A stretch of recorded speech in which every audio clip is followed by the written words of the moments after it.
The rancher's realization. The dust settled behind her bare feet as she walked down the gravel drive, her worn cotton dress catching the late afternoon breeze. Marcus Thornfield stood on his wraparound porch, one hand gripping the wooden railing that she had sanded and stained 3 summers ago, though he hadn't known it then. He watched her figure grow smaller against the backdrop of rolling hills that stretched toward the horizon, and something twisted in his chest, not quite regret, not quite recognition, but something deeper that he couldn't name. It wasn't until she reached the cattle gate at the end of his property line that the pieces began falling into place.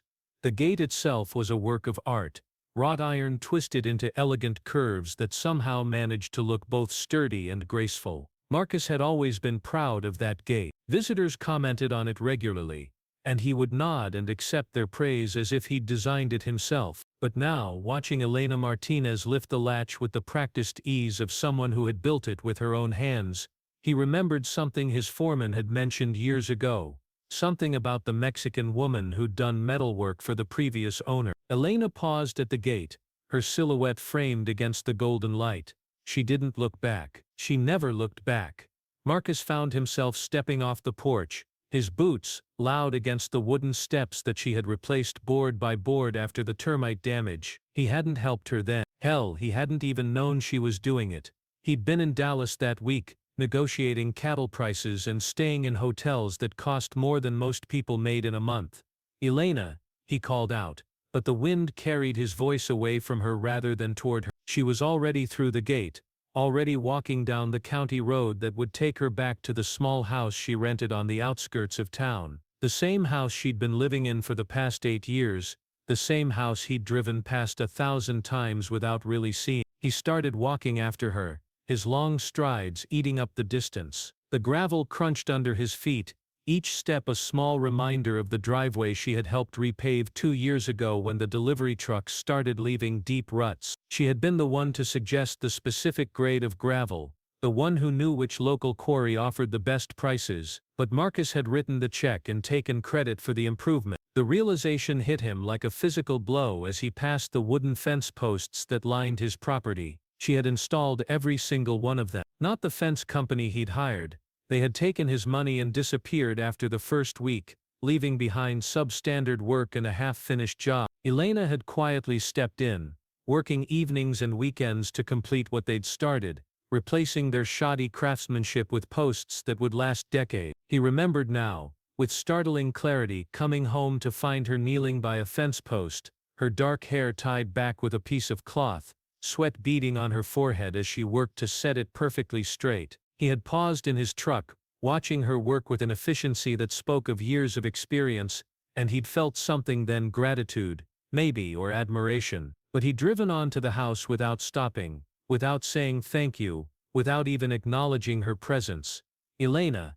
This time he shouted it, his voice carrying across the open land. She stopped but didn't turn around. Her shoulders were set in a way that he recognized now as resignation rather than stubbornness. How many times had he seen her stand just like that, waiting for him to make decisions that would affect work she'd already completed? He caught up to her as she stood at the intersection where the county road split toward town. Up close he could see the calluses on her hands, the small scars that came from years of working with wood and metal and stone. Her feet were bare because she'd left her work boots on his porch, another small detail that suddenly carried enormous weight. "You built it all," he said, the words coming out rougher than he'd intended. "The gate, the fences, the porch steps, all of it."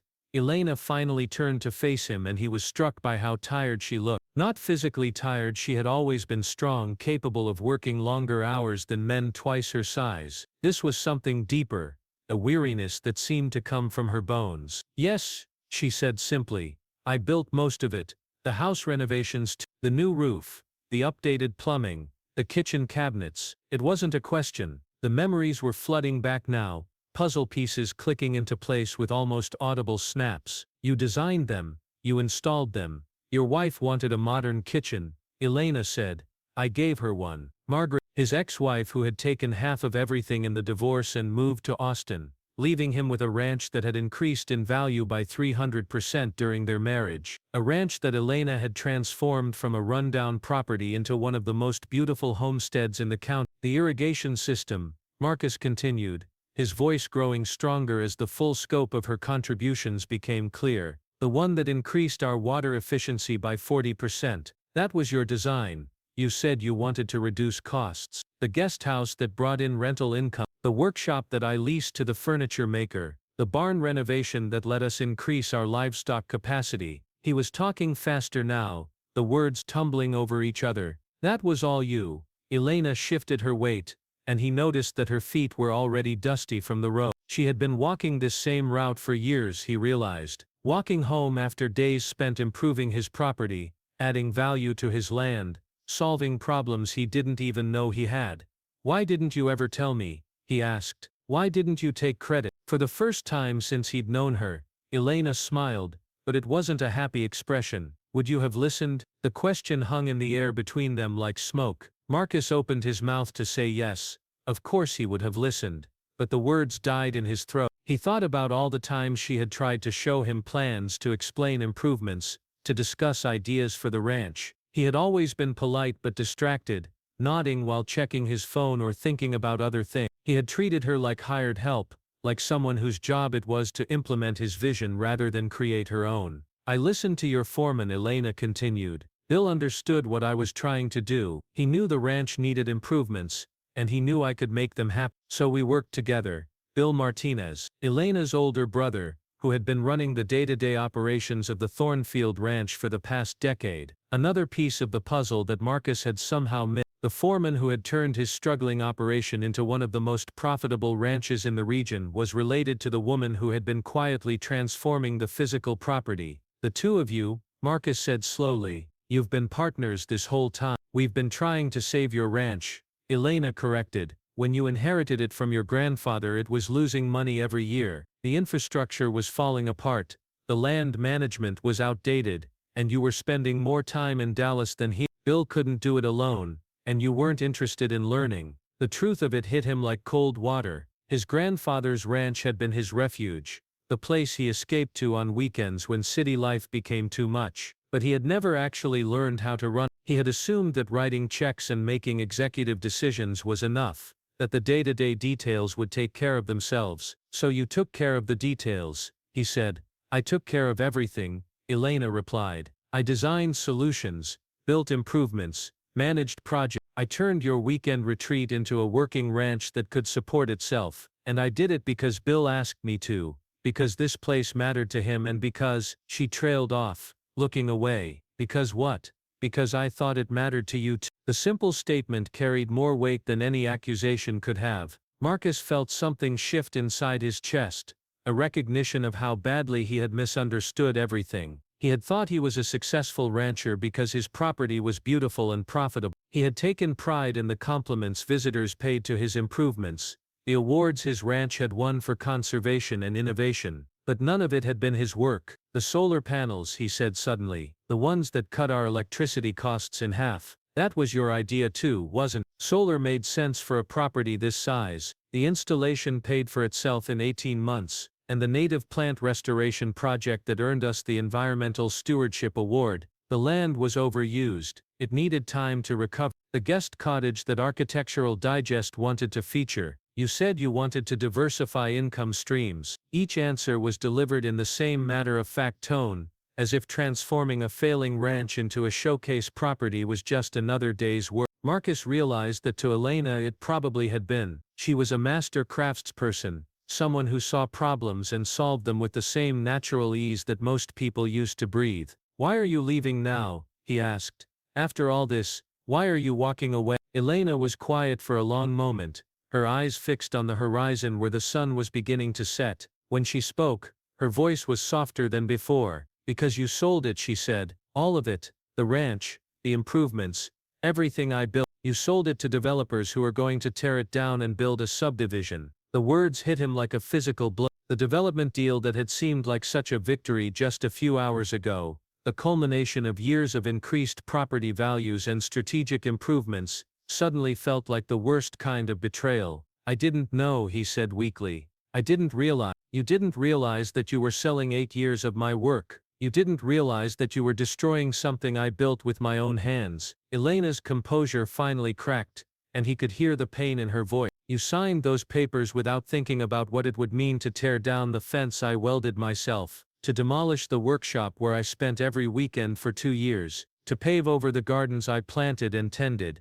Marcus felt sick. The development deal that would make him wealthy beyond his current dreams suddenly seemed like blood money. He had been so focused on the financial opportunity that he hadn't considered what would be lost. The contractors who are buying it, he said slowly. They're planning to subdivide the whole property, 300 houses. They showed me the plans. Elena's voice was flat now, emotionless. They'll keep the main house as a model home for a few months, then tear it down too. Everything will be gone within a year. I can stop it, Marcus said quickly. The deal isn't final yet. I can withdraw the offer, cancel the contract. Why would you do that? You'll make more money from this sale than the ranch earned in the past 5 years combined. It was a fair question, and Marcus found himself struggling to answer it. Why would he walk away from financial security to preserve something he had never fully appreciated? Why would he sacrifice his future for the sake of work that someone else had done? The answer came to him as he looked at Elena standing in the dusty road,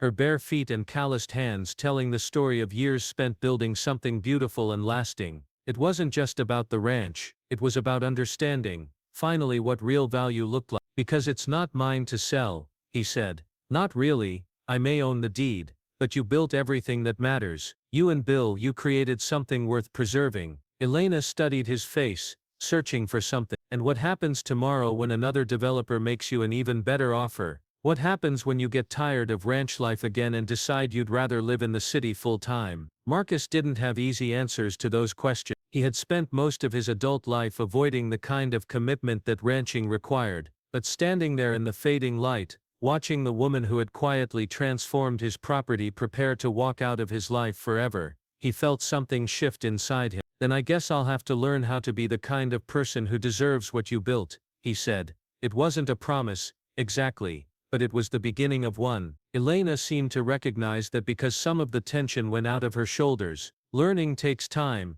she said, and it takes work, real work, not just writing checks and making decisions from an office in Dallas. I know. Marcus looked back toward the ranch, seeing it with new eyes. Every building, every fence, every carefully planned improvement represented hours of Elena's labor and years of her expertise. Will you teach me? The question seemed to surprise her. For the first time since he'd known her, Elena Martinez looked uncertain. Teach you what? How to be a rancher, how to take care of what you built, how to be worthy of it. Elena was quiet for a long time, considering. The sun had nearly set now, painting the sky in shades of orange and purple that reflected off the metal gate she had crafted. In the distance, cattle were moving toward the barn for evening feeding, following patterns she had established and maintaining routines she had created. It would mean staying, she said finally. No more Dallas office, no more treating this place like a weekend hobby. Ranching is a full-time commitment, I understand. It would mean learning everything from the beginning. Land management, animal husbandry, equipment maintenance, financial planning. You'd be starting from zero, I understand. And it would mean acknowledging that you don't know what you're doing, that you've been taking credit for other people's work for years. That one stung, but Marcus nodded anyway. I understand that too. Elena turned to look back at the ranch one more time, her gaze lingering on the buildings and improvements she had created. When she looked at him again, there was something different in her expression. Not hope exactly, but possibility. I'll think about it, she said. But first, you need to call those developers and tell them the deal is off. Done, Marcus said immediately. I'll call them tonight, and you need to talk to Bill. Really talk to him, not just nod while he reports to you. He's been trying to teach you how to run this place for years. I will, and you need to understand that if I stay, if I agree to teach you, it won't be as your employee anymore. It will be as your partner. Equal partnership, equal say in decisions, equal ownership of what we build together. The business side of Marcus's brain started calculating what that would mean financially, but he pushed those thoughts aside. This wasn't about money anymore. Equal partners, he agreed. Elena nodded slowly, then surprised him by smiling. A real smile this time, one that reached her eye. In that case, she said, I suppose I should put my boots back on. We have work to do. As they walked back toward the ranch together, Marcus felt something he hadn't experienced in years, the satisfaction of making a decision based on something other than profit margins and market opportunity. For the first time since inheriting his grandfather's property, he was seeing it not as an asset to be managed or sold, but as a home to be cherished and preserved. The gravel crunched under their feet, under Elena's boots now, retrieved from the porch where she had left them in a gesture of finality that had become instead a new beginning. Marcus listened to the sound and realized that even that detail, the specific grade and placement of the gravel, told a story of Elena's careful attention to the ranch's needs. He had a lot to learn, he knew. Years of work ahead of him to understand what Elena and Bill had built, to become worthy of the partnership she was offering. But for the first time in his life, Marcus Thornfield was looking forward to getting his hands dirty, to learning through failure and success what it really meant to build something lasting. Behind them the ranch settled into evening quiet, its buildings and fences and carefully tended land waiting for tomorrow's work. And for the first time in years that work would be done by someone who understood the difference between owning something and earning it.